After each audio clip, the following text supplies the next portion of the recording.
I came home from a 12-hour shift at the warehouse to find an empty desk where my gaming setup used to be. Not just the monitor. Not just the keyboard. The entire custom-built PC I'd spent 2 years saving for, the one with the liquid cooling system I'd installed myself, the RGB lighting I'd programmed to match my favorite games, gone.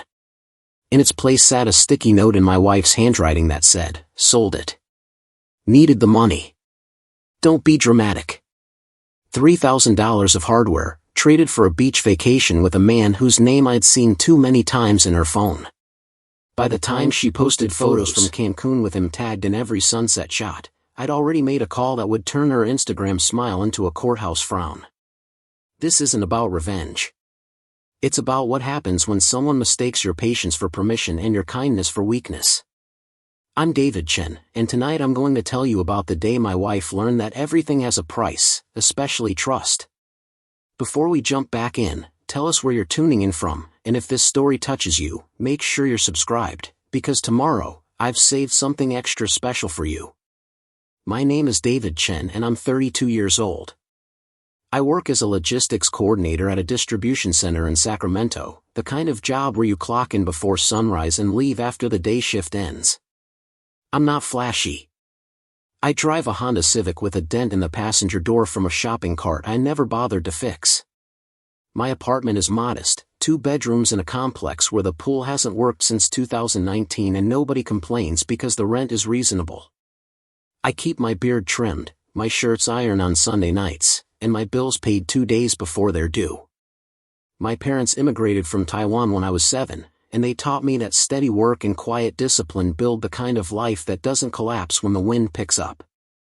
I learned to fix things early, bicycles in middle school, computers in high school, relationships I thought needed fixing in my 20s. Gaming became my sanctuary around age 15 when my father's restaurant closed and our living room turned into a war zone of unpaid invoices and raised voices. Headphones became a portal to worlds where effort equaled reward and strategy beat chaos. I played everything, RPGs where choices mattered, shooters where reflexes counted, strategy games that taught me to think 3 moves ahead. By college I was building PCs for friends, sourcing parts, cable managing like an art form, overclocking processors with the care of a watchmaker. It wasn't just a hobby. It was proof that if you invested time and attention into something, you could create something that worked beautifully. My current rig took me 2 years to afford, piece by piece, paycheck by paycheck. I started with the case, a sleek black tower with tempered glass. Then the motherboard, then the graphics card I waited 4 months to buy at a price I could stomach. The processor came next, then the RAM, then the custom water cooling loop I installed over a 3-day weekend, watching tutorials until my eyes burned.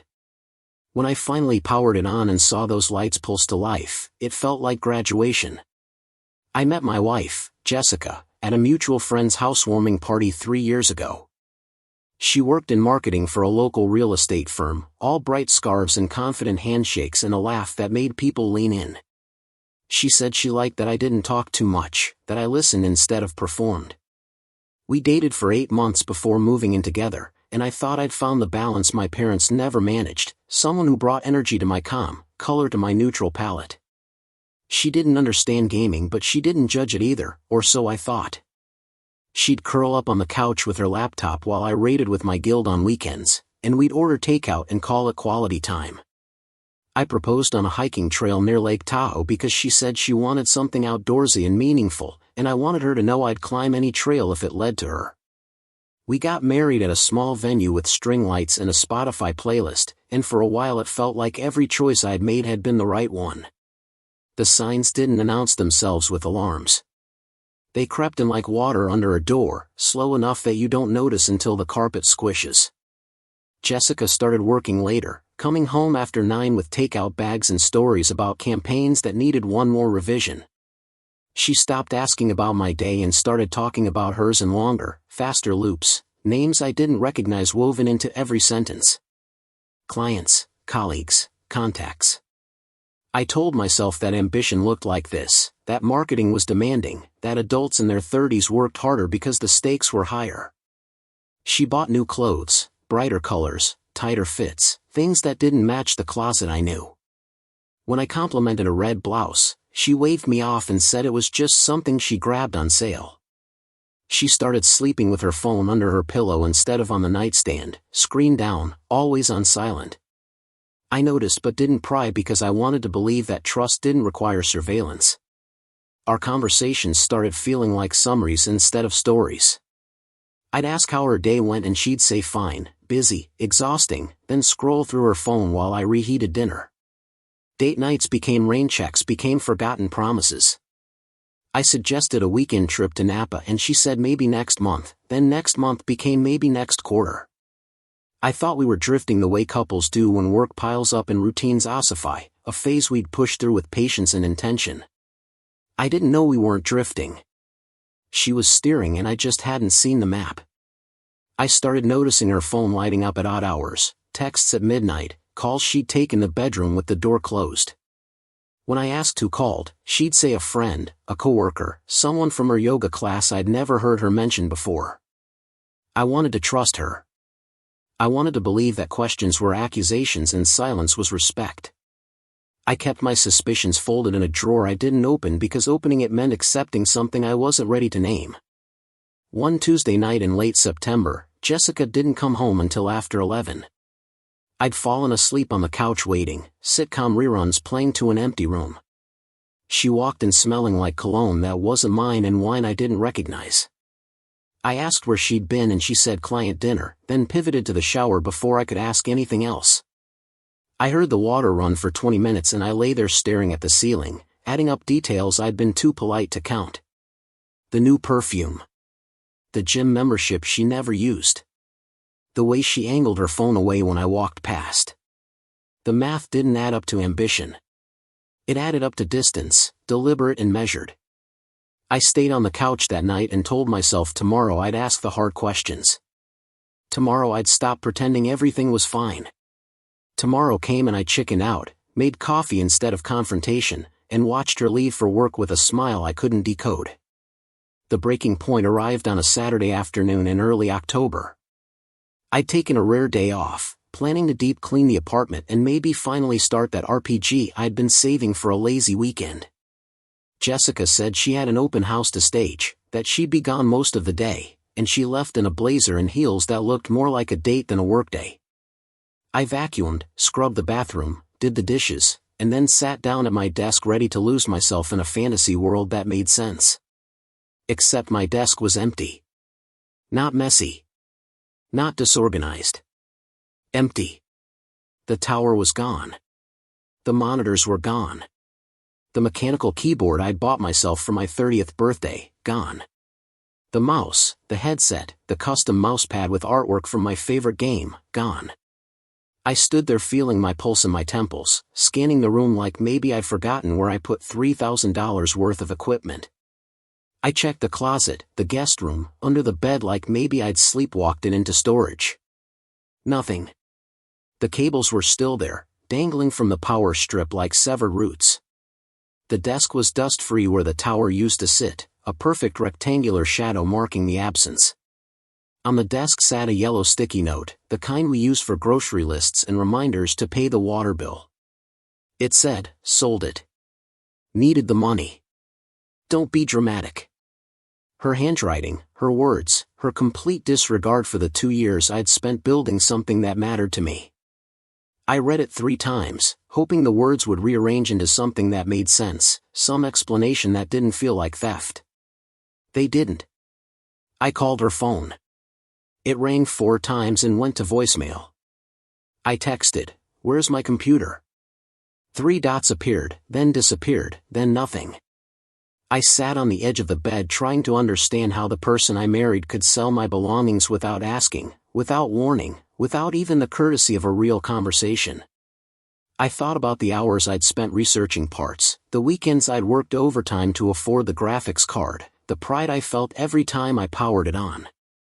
I thought about every time she'd rolled her eyes when I talked about frame rates or cooling systems, every dismissive comment about my hobby being childish, every subtle dig that I didn't quite catch until it was too late to respond. An hour later she texted back. "Relax. It's just a computer. I needed money for the Cancun trip." You never use it anyway. Just a computer. Preparing and narrating this story took us a lot of time, so if you are enjoying it, subscribe to our channel, it means a lot to us. Now back to the story. The words sat on my screen like a slap. I'd used it 3 times that week. I'd played with my guild every Sunday for 2 years. She knew this. She'd seen me at that desk more nights than I could count. This wasn't about need. It was about dismissal, about deciding unilaterally that what mattered to me didn't matter at all. I asked how much she sold it for. She didn't answer for 2 hours. When she finally replied, she said, "Enough. Stop being a baby about it." I did the math. A full custom rig with high-end components, liquid cooling, RGB everything, worth at least $3,000 if sold properly, probably more to the right buyer. I searched local marketplaces and found the listing. She'd sold it for $1,200 to some kid who probably thought he'd hit the jackpot. She'd undersold my work by more than half because she didn't know what it was worth and didn't care enough to find out. The Cancun trip she mentioned, I'd never heard of it. We hadn't discussed a vacation. I scrolled through her social media and found the answer I wasn't ready to see. Photos from earlier that day, not at an open house, not at a staging event. Photos on a plane, then at a resort pool, then at a beachside bar with a drink in her hand and a man's arm around her waist. His name was tagged in every photo. Marcus Webb. I clicked his profile. Fitness trainer, motivational quotes, shirtless mirror selfies, the kind of guy who uses hashtags unironically. They weren't hiding. They were celebrating. Every photo was public, every caption dripping with inside jokes and heart emojis. She'd posted a selfie from the plane with the caption, "Finally getting the adventure I deserve." Another at the pool, "Best decision I ever made." A sunset shot with his face next to hers, "When you know, you know." I sat there scrolling, my stomach turning, my hands shaking, watching my marriage dissolve in real time through filtered photos and geographic tags. The Cancun trip wasn't a work event. It was a romantic getaway funded by the sale of my gaming PC, a vacation she'd planned with another man using money she'd stolen from me. I wanted to scream. I wanted to throw my phone through the window. Instead, I took screenshots. Every photo, every tag, every comment. Evidence has a way of maturing later. I didn't sleep that night. I lay in bed staring at the ceiling, replaying every moment I'd ignored, every red flag I'd folded into a drawer marked trust. The late nights, the new clothes, the phone calls behind closed doors. I'd given her the benefit of every doubt and she'd spent it on a vacation with someone else. By sunrise I'd made a decision. Not out of anger, though anger was there, but out of clarity. If she could sell what mattered to me without permission, I could do the same. Fair wasn't about revenge. Fair was about equivalent value. I started taking inventory. Her closet was full of designer handbags she'd bought over the years, brands I couldn't pronounce, price tags I'd seen and winced at but never questioned because she said they were investments. Her jewelry box held pieces from her grandmother, from past birthdays, from our wedding. Her vanity overflowed with skincare products that cost more per ounce than my groceries. I wasn't interested in her sentimental items. I wasn't interested in cruelty. I was interested in math. She'd sold $3,000 of my property for $1,200. I'd sell $3,000 of hers for exactly what it was worth, every penny accounted for, every transaction documented. I started with the handbags. I knew nothing about designer goods, so I researched. I learned the difference between Louis Vuitton and Prada, between genuine leather and knockoffs, between retail and resale value. I photographed each one, checked authentication guides, cross-referenced serial numbers. 3 of them were real, high-end, pristine condition. Combined resale value, around $4,000 if I sold them right. I listed them on a luxury consignment site that specialized in authenticated goods, described them accurately, priced them fairly, and waited. Within 6 hours, all 3 sold. I packaged them carefully, shipped them with tracking, and deposited the money into a separate account I opened that morning. I felt nothing. No guilt, no satisfaction, just the mechanical certainty that actions have consequences and fairness is a two-way street. Next came the jewelry. I wasn't touching her grandmother's ring or anything with clear sentimental value. I focused on the pieces she'd bought herself, the gold bracelet she wore twice, the diamond earrings she said made her feel powerful. I took them to a jeweler, got them appraised, sold them for market value. Another $2,000, documented, deposited, recorded. By Monday afternoon I'd liquidated $6,000 worth of her belongings, double what my PC was worth, enough to prove a point and fund a future I hadn't planned for yet. I didn't touch her photos, her books, her sentimental items. I didn't break anything or hide anything. I simply converted her excess into cash the same way she'd converted my passion into a vacation fund. Fair is fair. I left a note on the kitchen counter, same yellow sticky pad she'd used. Sold some things. Needed the money. Don't be dramatic. I added a list of what I'd sold and for how much, receipts attached, everything transparent.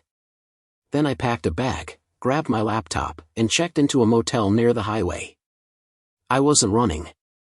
I was giving her space to come home to the same shock I'd felt, the same empty spaces, the same realization that trust works both ways or it doesn't work at all. I turned my phone off and slept for 10 hours straight, the kind of sleep you get when you've finally stopped pretending. When I turned my phone back on Tuesday morning, I had 47 missed calls, 36 texts, and 12 voicemails. I listened to the first one. Jessica's voice, shrill and cracking. "What the hell did you do? Where are my bags? Where's my jewelry? David, call me right now." The second voicemail was angrier, accusations flying, threats about police and lawyers and how dare I touch her things. The third was quieter, almost pleading, asking where I was, asking if we could talk. I deleted them all without responding. She'd had days to explain herself, days to apologize, days to acknowledge what she'd done. She'd chosen photos and captions instead. I texted once. "You sold my property without asking." I did the same. "We're even. Don't contact me until you're ready to have an honest conversation." I blocked her number after that. Not forever, just long enough for the noise to settle into something that resembled clarity. I stayed at the motel for 3 more days, working remotely, ordering takeout, staring at ceiling tiles that had seen worse stories than mine. I thought about my parents' marriage, how they'd fought through bankruptcy and language barriers and cultural displacement, how they'd never quit even when quitting made sense. I thought about what I wanted. Not revenge, not victory, not even fairness anymore. I wanted truth. I wanted to know if the woman I married still existed or if she'd been replaced by someone I didn't recognize. On Thursday I drove back to the apartment. Her car was there but the lights were off. I unlocked the door and found her sitting on the couch in the dark, phone in her lap, eyes red. She looked up when I walked in and said, "You had no right." I set my bag down and said, "Neither did you." We stared at each other across the living room, two people who'd shared a bed and a lease and a last name, now strangers negotiating terms. She asked where her bags were. I told her sold, same as my computer. She said those were gifts, investments, hers. I said my PC was mine too, built with my hands, bought with my money, and she'd sold it for half its value without a word. She tried to argue that it was different, that she'd needed the money for something important. I asked what was important about a vacation with another man. The room went silent. She looked at her lap, at her phone, anywhere but at me. I told her I knew about Marcus, about Cancun, about the photos she'd posted like our marriage was already a memory she'd moved past. She started crying, not the loud kind, the quiet kind that comes when you know you're caught. She said it wasn't supposed to happen like this, that she'd been unhappy for months, that I didn't pay attention, that she felt invisible in her own home. I asked why she didn't say anything, why she didn't ask for counseling or space or a conversation before she sold my belongings and flew to another country with someone else. She said she didn't think I'd care, that I cared more about my computer than I did about her. The accusation hung in the air like smoke. I thought about every dinner I'd cooked, every bill I'd paid, every time I'd asked how her day was and gotten one-word answers.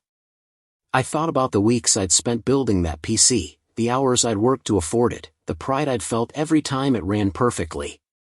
I told her I cared about both, that caring isn't a contest, that dismissing what matters to someone is how you kill a relationship slowly.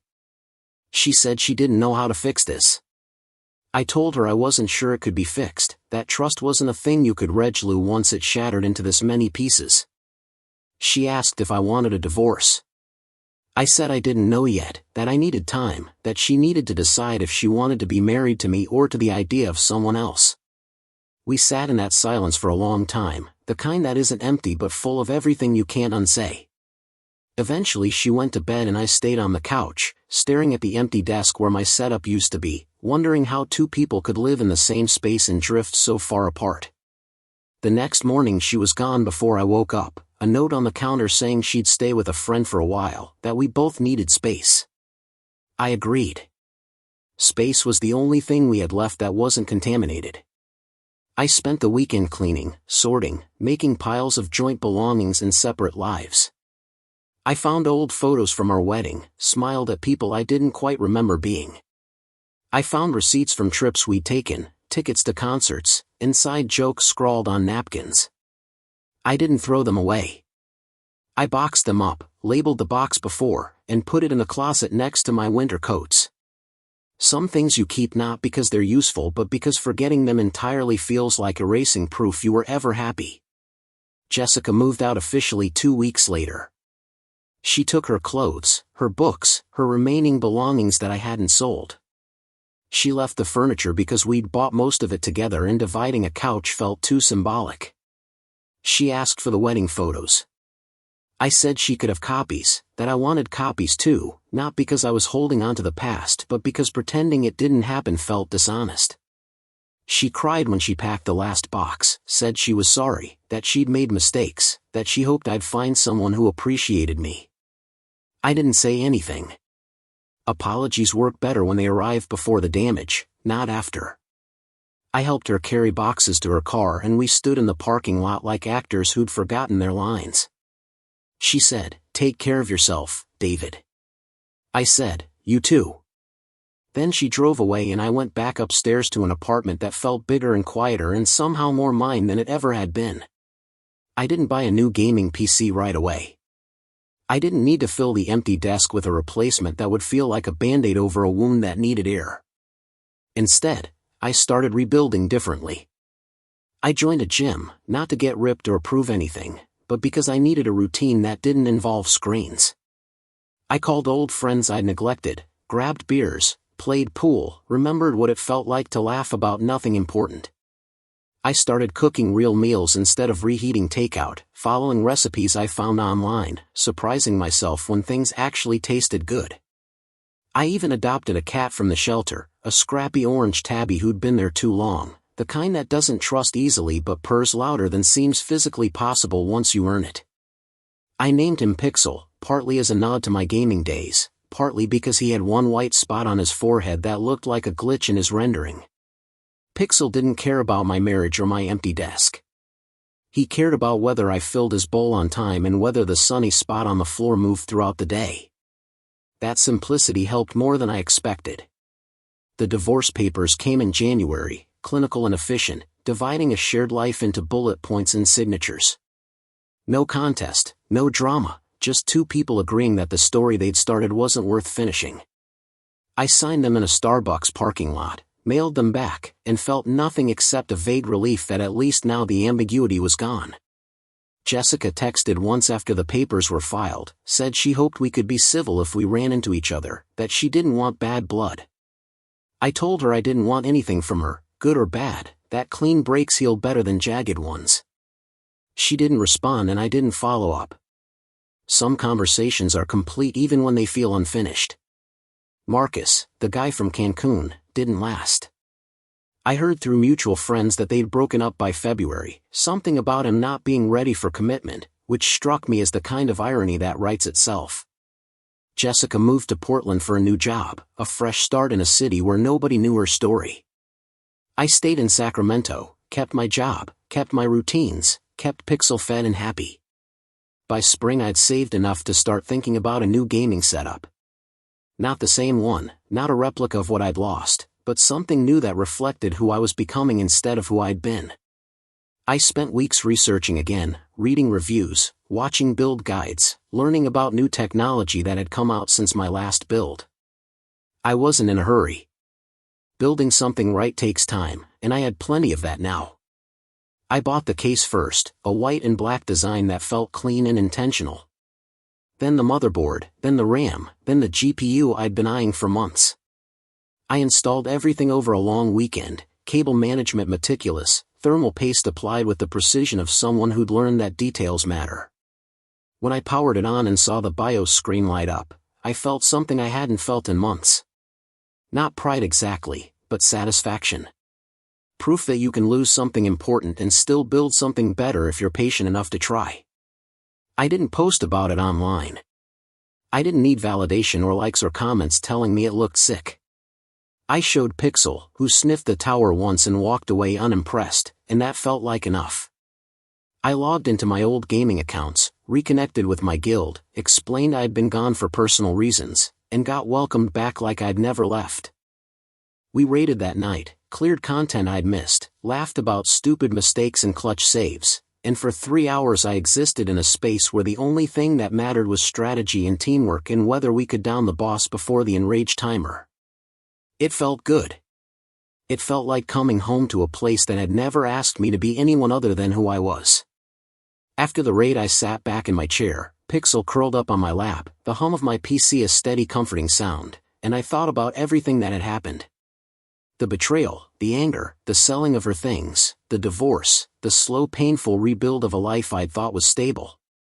I didn't regret selling Jessica's belongings. Not because it was right in some universal sense, but because it was fair in the specific context of what she'd done. She'd decided unilaterally that my passion, my work, my investment didn't matter enough to ask about before erasing it. I'd shown her what that felt like, not out of cruelty but out of equivalence. Some people call that petty. I call it a lesson in consequences. You don't get to steal someone's joy and expect them to smile about it. You don't get to fund your affair with their labor and walk away without understanding what you took. I'd given her that understanding, receipt by receipt, transaction by transaction, and if it hurt, good. Hurt is how we learn where the boundaries are. I don't think she learned, honestly. I think she moved to Portland and told herself a story where I was the villain, where I'd overreacted, where she'd been the victim of a controlling husband who couldn't let go. That's fine. People need their narratives to sleep at night. I don't need her to understand. I just need to know I didn't let the betrayal pass without a response. What I learned from all of it is this: patience isn't the same as passivity, and kindness isn't the same as permission. I'd been patient with Jessica's distance, kind about her late nights, permissive with her dismissiveness, and she'd interpreted all of it as weakness. She thought I wouldn't notice, wouldn't care, wouldn't act. She was wrong on all 3 counts. The version of me that sat quietly while she sold my PC and flew to Cancun doesn't exist anymore. He got replaced by someone who knows his worth, who documents everything, who doesn't negotiate with people who've already decided he's negotiable. That's not anger. That's clarity. The kind you get when you stop pretending the smoke isn't a fire. I'm doing fine now. Better than fine, actually. I got a promotion at work, more responsibility, better pay, the kind of recognition that comes when you show up consistently and solve problems quietly. I rebuilt my gaming setup into something I'm proud of. I have friends I see regularly, hobbies I invest in, a cat who thinks I'm the most important person in the world between meals. I even went on a couple dates, nothing serious, just coffee and conversation with people who seemed interested in who I am rather than who they need me to be.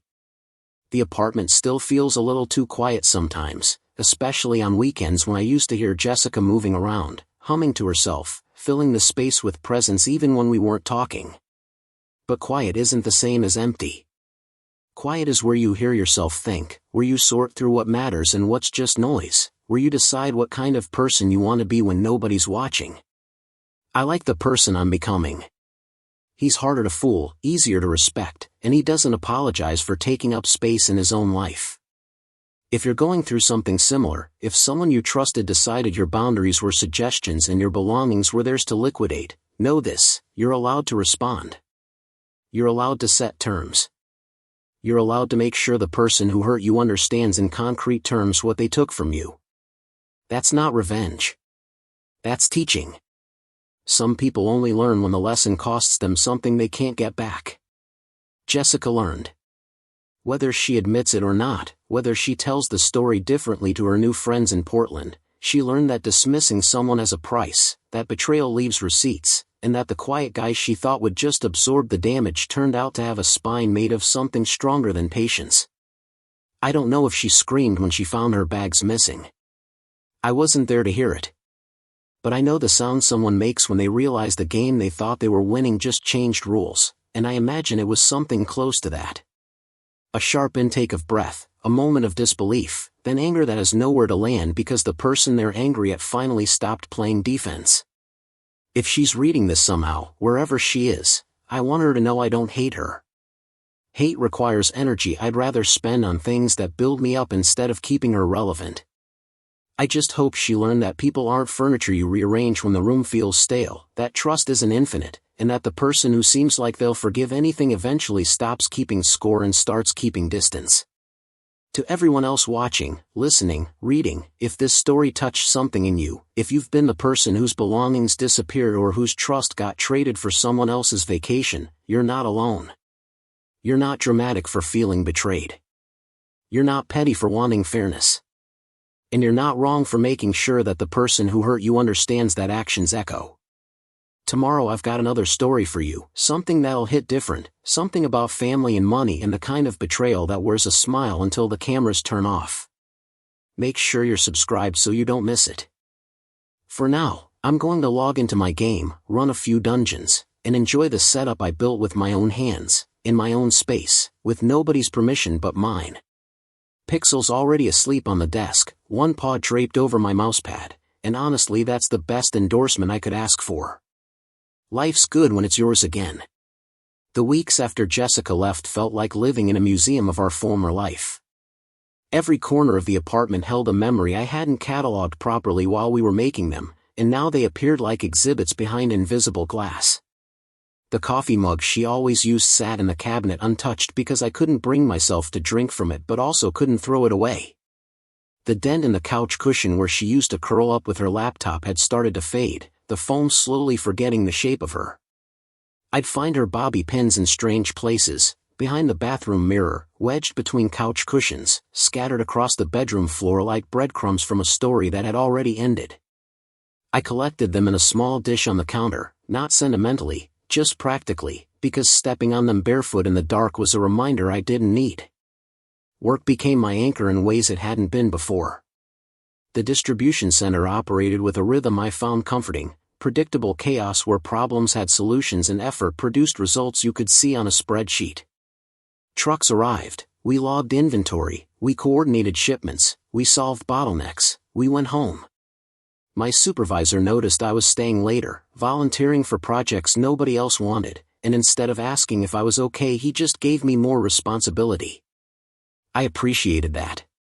Some people want to talk through their problems and some people want to work through them, and he understood the difference without me having to explain. By mid-February I was managing a team of 6, overseeing logistics for our entire Northern California region, and fielding calls from corporate about efficiency improvements. The promotion came with a raise that felt substantial until I remembered I no longer had to split expenses with someone who'd been spending money I didn't know we were losing. I started tracking my finances more carefully than I ever had during the marriage.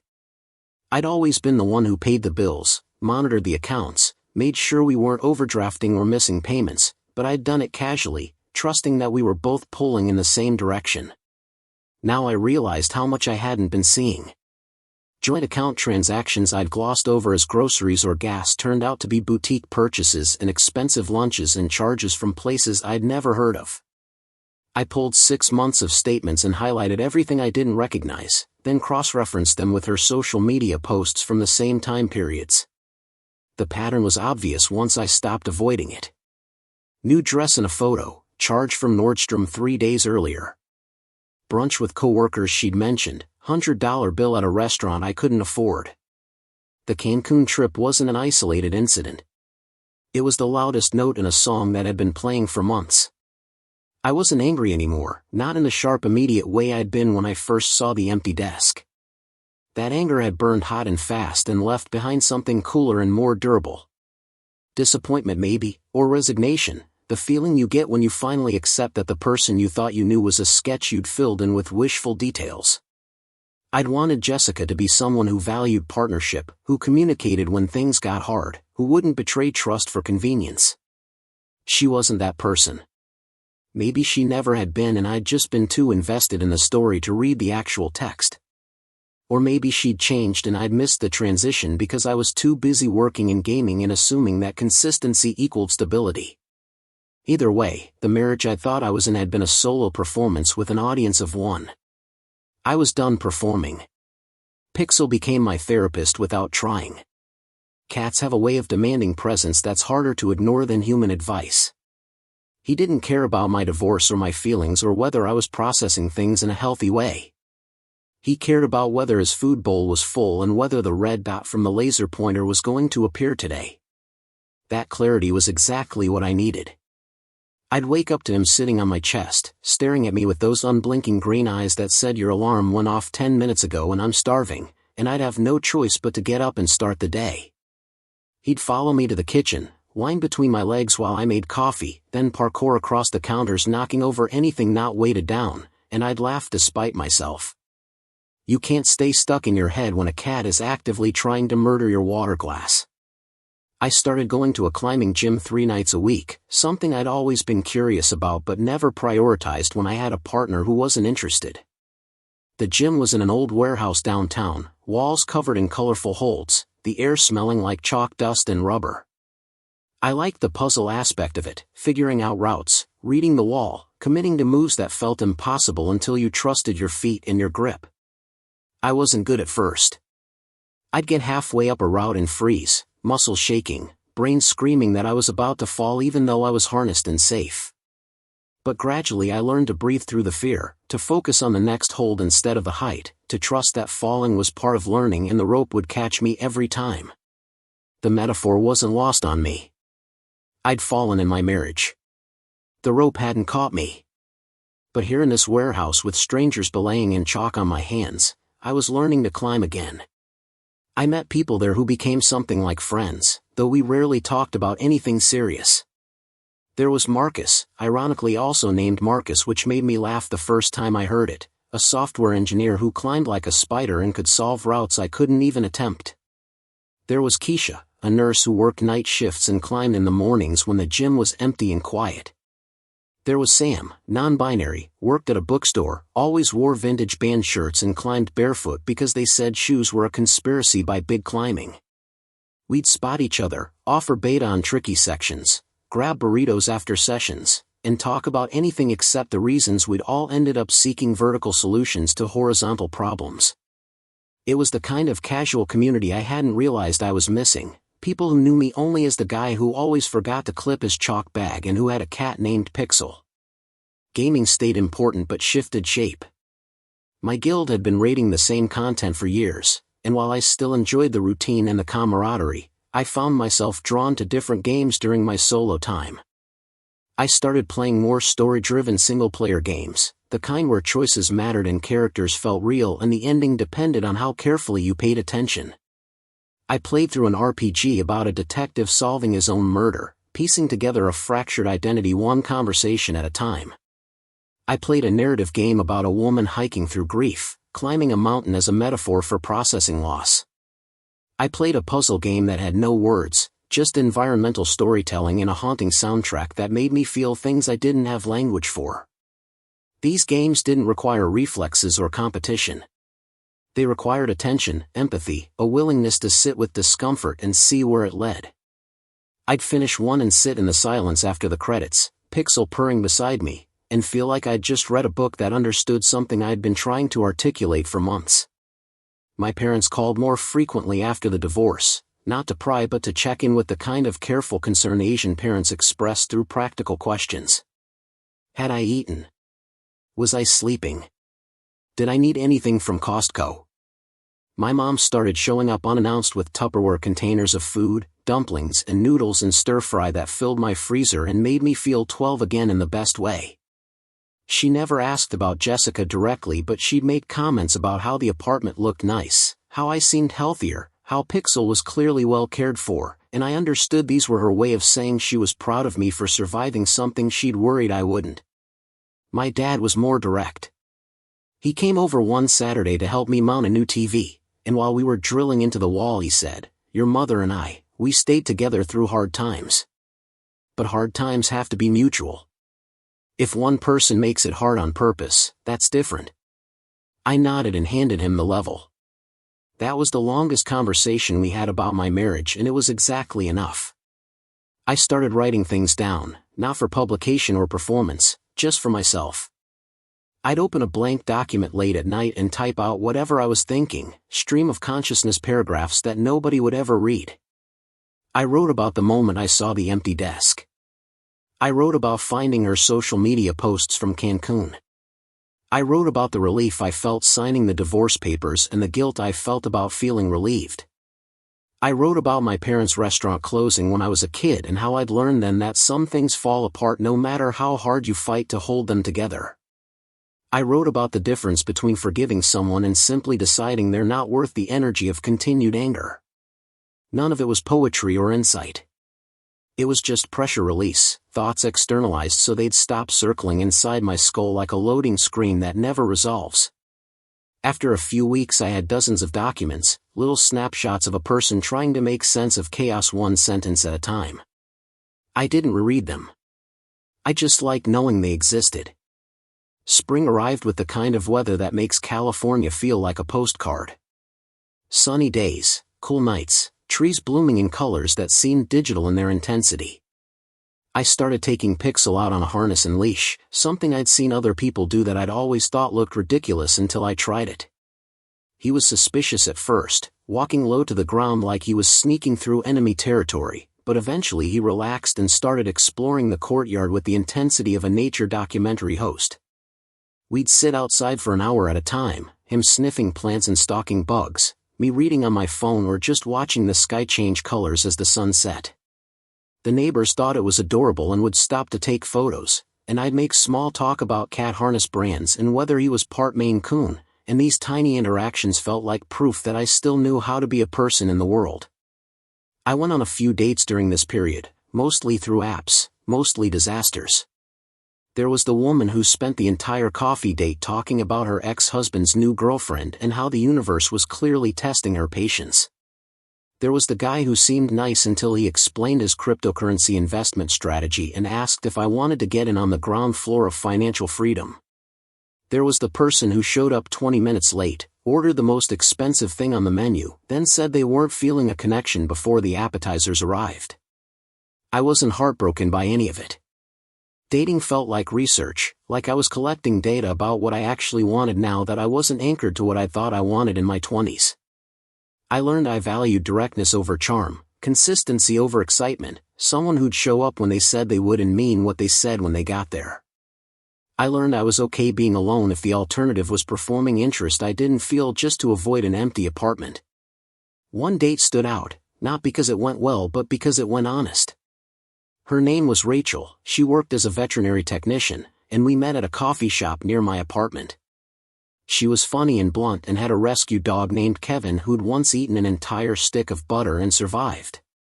We talked for 2 hours about everything and nothing, and at the end she said, "I like you, but I don't think I'm ready to date anyone seriously.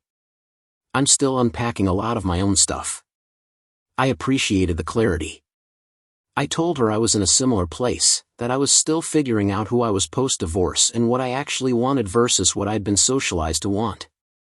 She said maybe we could just be friends who got coffee sometimes and complained about dating apps, and I said that sounded perfect. We exchanged numbers and occasionally texted, memes mostly, dog photos, articles about how modern dating was a dystopian nightmare designed by algorithms with no investment in human happiness. It was low stakes and easy and exactly the kind of connection I needed, someone who understood that not everything has to be a story with a destination. Work threw me a curveball in April. corporate wanted to consolidate regional management and they offered me a position that would mean relocating to San Jose, better pay, more responsibility, a chance to design systems instead of just maintaining them. It was the kind of opportunity I'd have jumped at 5 years ago, but now I hesitated. Moving meant leaving the apartment where I'd rebuilt myself, the climbing gym where I'd found community, the routines that had become scaffolding for my mental health. It also meant distance from my parents, who were getting older and who I'd started seeing more regularly. I asked for time to think about it. My supervisor said take 2 weeks, no pressure, but I could hear in his voice that there was pressure, that turning it down would signal something about my ambition that might close doors later. I hated that calculation. I hated that career advancement always seemed to require sacrificing stability just when you'd managed to build some. I talked it through with the climbing gym crew over burritos. Marcus, the software engineer, said take it, that opportunities like this don't come twice and you can rebuild routines anywhere. Keisha, the nurse, said don't take it, that mental health is more valuable than a job title and if you're happy where you are that's worth protecting. Sam, the bookstore employee, said flip a coin, and whatever you hope it lands on while it's in the air is your real answer. I went home and sat with Pixel and thought about what I actually wanted.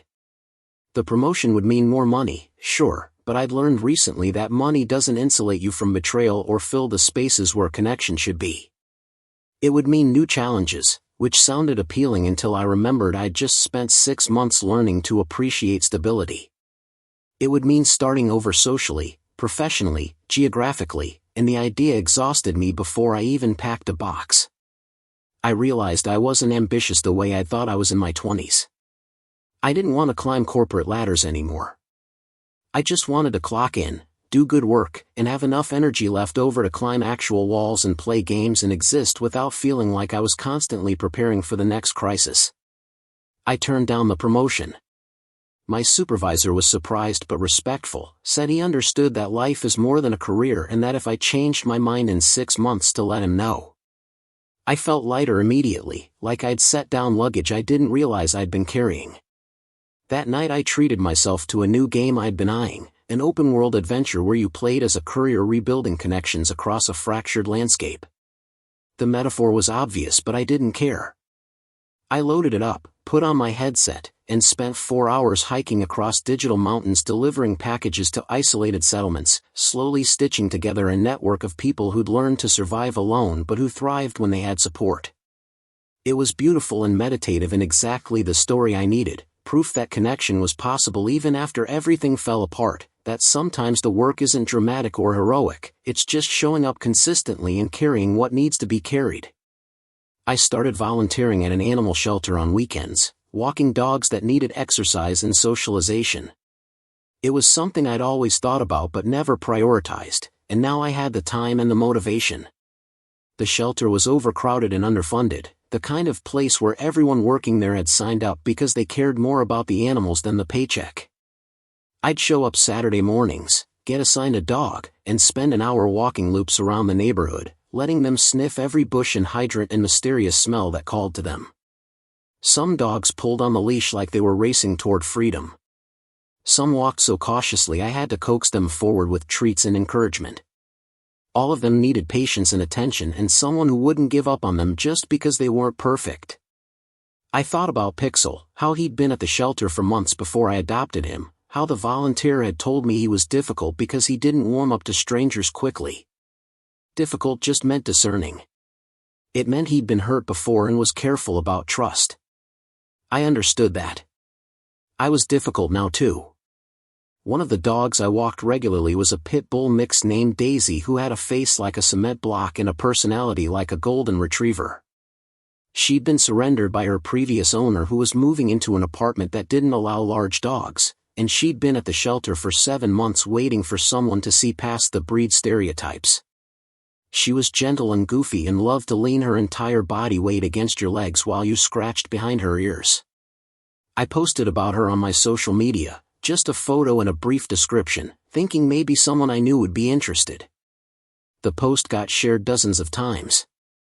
I got messages from strangers asking about her temperament, her energy level, whether she was good with kids.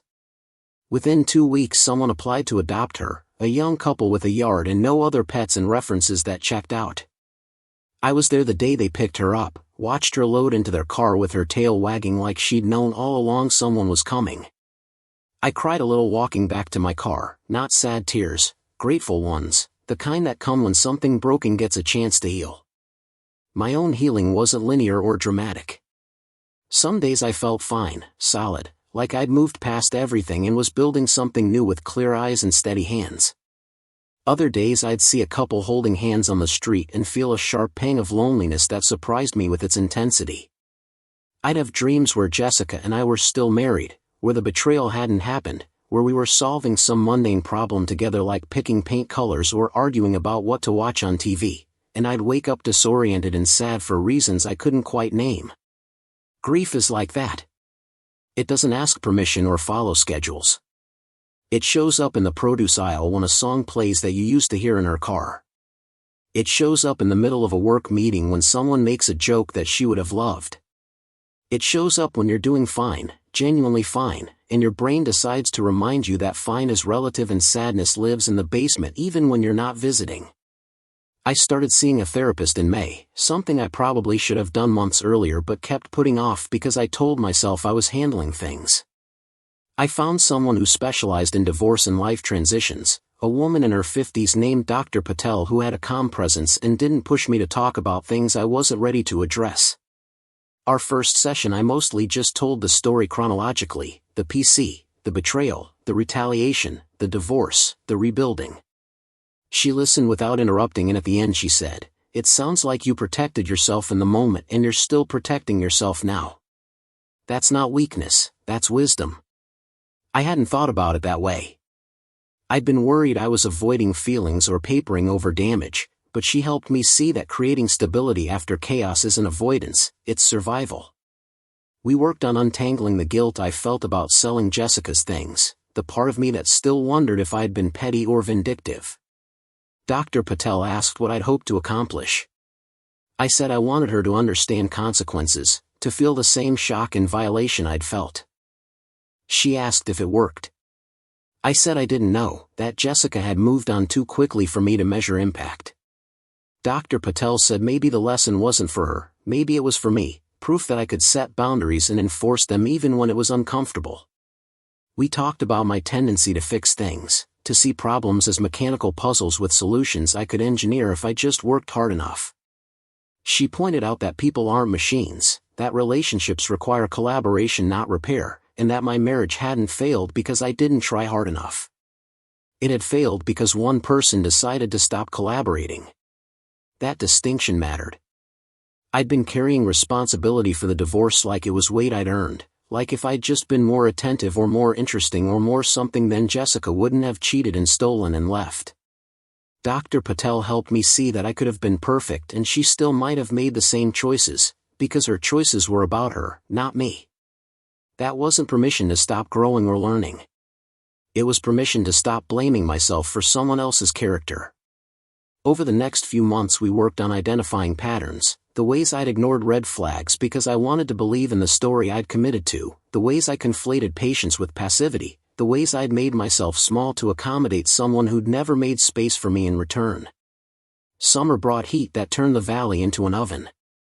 I kept the AC running, worked from home when I could, took Pixel out early in the mornings before the pavement got too hot for his beans. The climbing gym installed new routes with a summer theme, bright tropical colors and dynamic moves that required commitment and trust.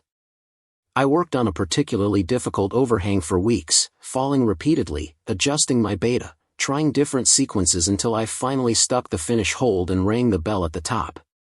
The handful of people in the gym that evening cheered, and I realized I'd been so focused on the climb I'd forgotten anyone was watching. That felt significant somehow. I'd spent so much of my marriage performing for an audience of one, trying to be the husband Jessica needed me to be, and here I was succeeding at something difficult simply because I wanted to, because the challenge mattered to me regardless of who was watching.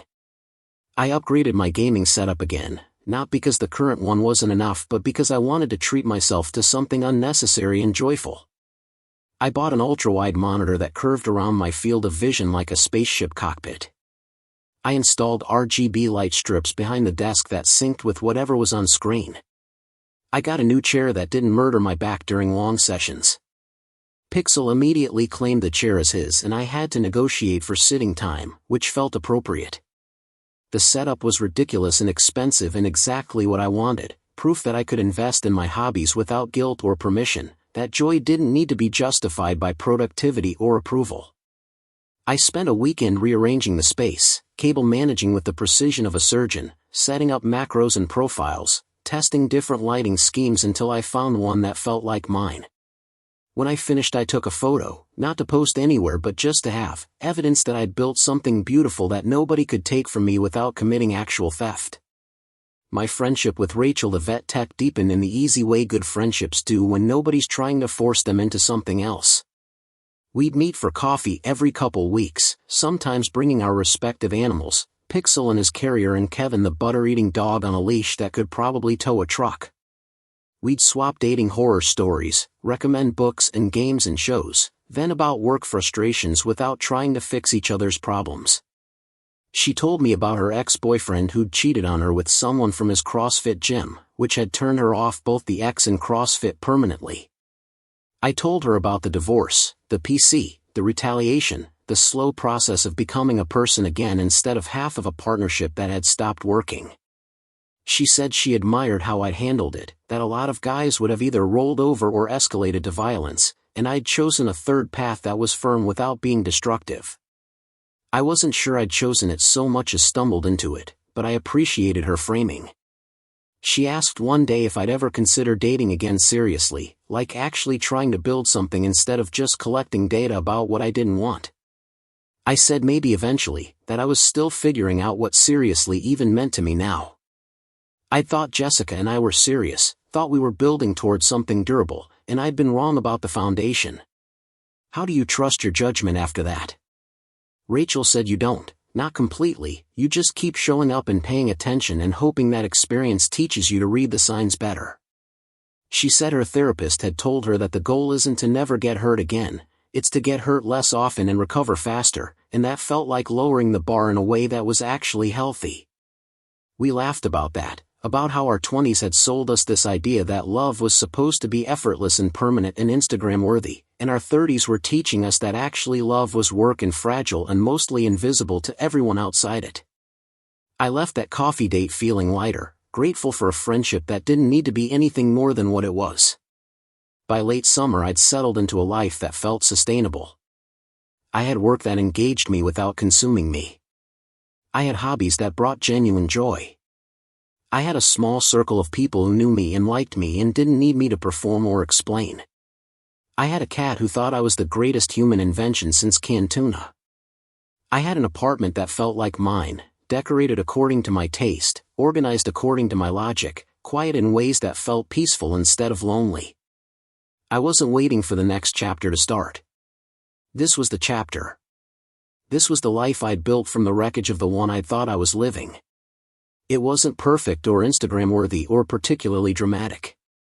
It was mine. That was enough. More than enough. It was exactly the kind of ordinary extraordinary that I'd learned to value after everything else had been stripped away. I thought about Jessica sometimes, but not in the obsessive way I had in the early months. I wondered if she was happy in Portland, if she'd learned anything from our implosion, if Marcus the fitness trainer had been a symptom or a cause or just a convenient exit ramp from a marriage she'd stopped investing in. I hoped she was okay, not because I wanted her back or wanted to reconcile, but because carrying anger towards someone requires keeping them relevant, and I'd worked too hard to build a life where she wasn't. Indifference is the real opposite of love, not hate. Hate is just love that got twisted. Indifference is what happens when you finally stop checking their social media and stop wondering what they're doing and stop measuring your progress against the imagined scoreboard of who's winning the divorce. I'd stopped checking months ago. I had no idea what she was doing and I didn't care to find out.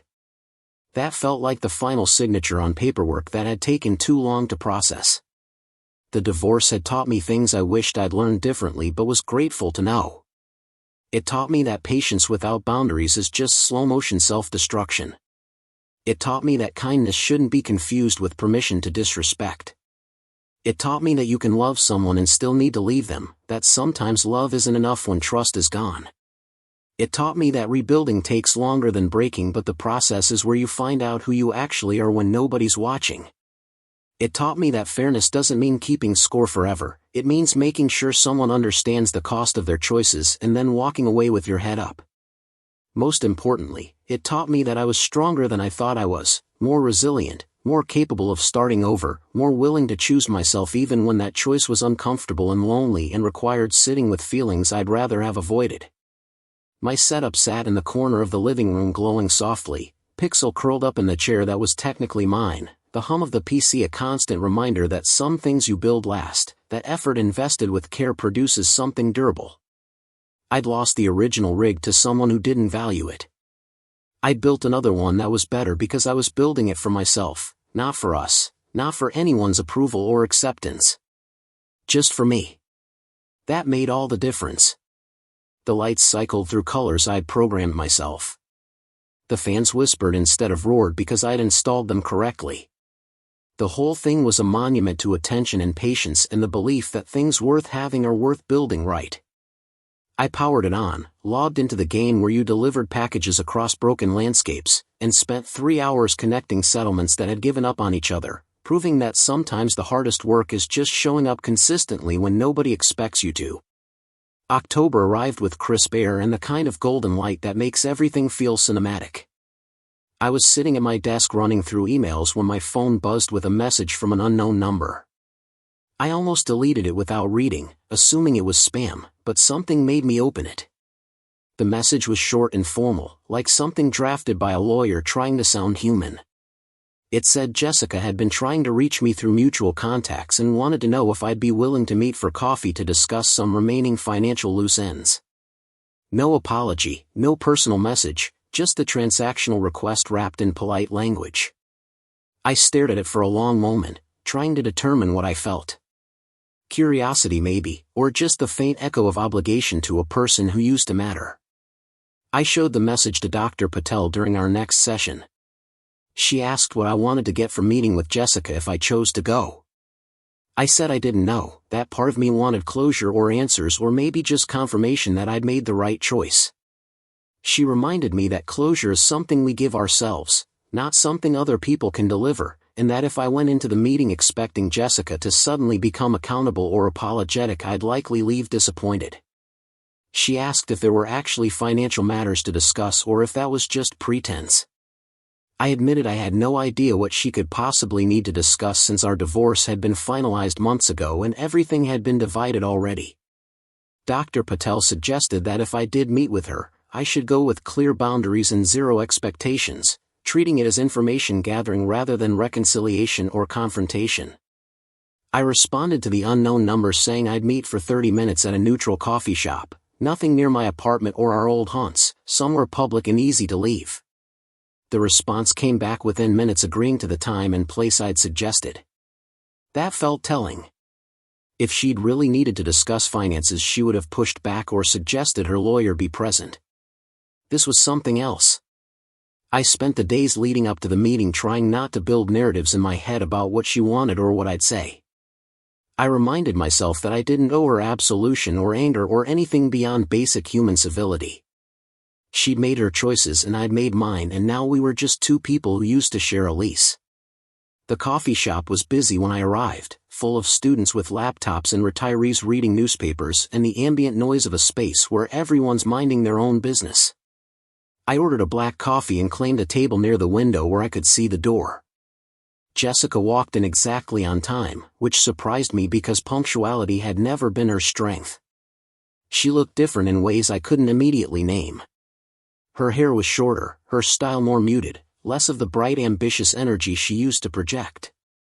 She spotted me and offered a small wave that felt rehearsed, then ordered something complicated at the counter before joining me. We exchanged awkward hellos, the kind you give to former coworkers you run into at the grocery store, and then sat in silence while she stirred sugar into her drink. She started by thanking me for meeting her, said she knew she didn't deserve my time but appreciated it nonetheless. I didn't respond to that because it felt like she was trying to control the narrative before it even started. She said she'd been doing a lot of therapy in Portland, working through her choices and trying to understand why she'd sabotaged something good. I noticed she said something good instead of our marriage or us, like she was already abstracting it into a lesson learned rather than damage done. She said her therapist had encouraged her to reach out to people she'd hurt, not to ask for forgiveness but to take accountability. That phrase sounded borrowed, like something she'd memorized from a workbook. I sipped my coffee and waited for her to get to the point. She admitted that selling my gaming PC had been cruel and thoughtless, that she'd known how much it meant to me and had done it anyway because she was angry and feeling trapped and wanted to hurt me the way she felt hurt. I asked what I'd done to hurt her. She paused, looked out the window, and said it wasn't about what I'd done but what I hadn't done, that she'd felt invisible in the marriage, like I cared more about my hobbies than about her. I wanted to argue, to list every dinner I'd cooked and every question I'd asked that she'd answered with one word, but I remembered Dr. Patel's advice about not expecting accountability. Jessica said she'd been having an affair with Marcus for 3 months before Cancun, that it had started as an emotional connection and escalated into something physical, and that she'd convinced herself it was justified because I wasn't meeting her needs. I asked what needs I wasn't meeting. She struggled to articulate it, talking in circles about emotional availability and quality time and feeling like roommates instead of partners. I pointed out that she'd never communicated any of this, that I'd asked repeatedly if she was okay and she'd always said fine. She admitted that was true, that she'd expected me to just know what she needed without her having to ask, and that she realized now how unfair that was. She said the realization had come too late, after the marriage was already over, after she'd burned everything down and moved to another city. She said selling my belongings had been her rock bottom, the moment she'd looked in the mirror and didn't recognize herself. I noticed she was crying quietly, tears running down her face that she didn't bother wiping away. I didn't feel satisfaction or vindication watching her cry. I felt tired. Tired of the story, tired of the emotions attached to it, tired of carrying any piece of it forward. I told her I appreciated her taking accountability but that it didn't change anything, that apologies are words and I'd needed actions months ago when actions could have mattered. She nodded and said she understood, that she wasn't asking for anything from me, just wanted me to know she was sorry and that she hoped I was doing okay. I told her I was doing better than okay, that I'd rebuilt my life into something I actually liked, something that fit me instead of trying to fit someone else's expectations. She asked if I was seeing anyone and I told her that wasn't her business anymore. She flinched slightly but didn't push back.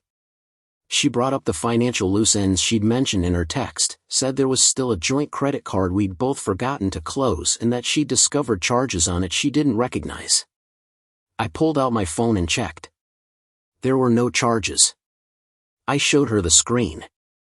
She admitted she'd made up the financial excuse because she didn't think I'd meet with her otherwise, that she'd just needed to say these things in person. I wasn't angry about the deception. I was just done. I told her we were even, that she'd taken something from me and I'd taken something from her and the scales were balanced enough for me to move forward. I told her I hoped therapy helped her figure out what she actually wanted instead of just reacting to what she didn't have. I told her I didn't hate her and I didn't forgive her and I didn't think about her enough anymore to feel much of anything. Then I stood up, told her to take care of herself, and walked out before she could respond. Driving home I felt lighter, like I'd set down a backpack I'd forgotten I was wearing. The meeting hadn't given me closure because closure isn't something another person can provide. It had given me confirmation that I'd already moved past her, that whatever power she'd held over my emotions had evaporated somewhere between the divorce papers and now. She was just a person I used to know, someone who'd taught me hard lessons about trust and boundaries and the difference between loving someone and losing yourself. I didn't need her apology or her regrets or her acknowledgement. I had my life back and I'd built it better than before. That evening I logged into my game and joined my guild for our weekly raid.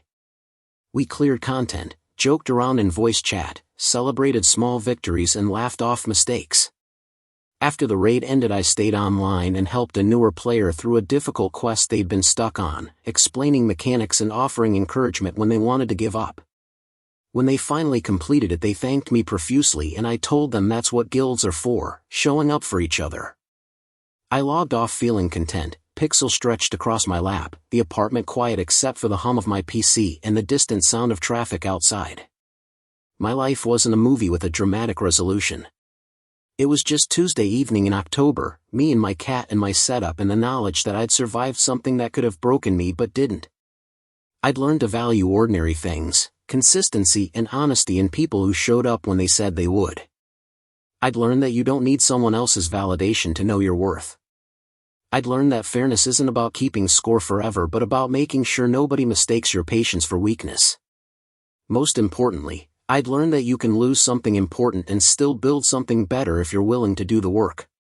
Jessica had sold my gaming PC to fund a life that didn't include me. I'd sold her belongings to prove a point about consequences. We were both different people now, shaped by choices we couldn't unmake. The difference was I liked who I'd become. Up next, you've got 2 more standout stories right on your screen. If this one hit the mark, you won't want to pass these up. Just click and check them out.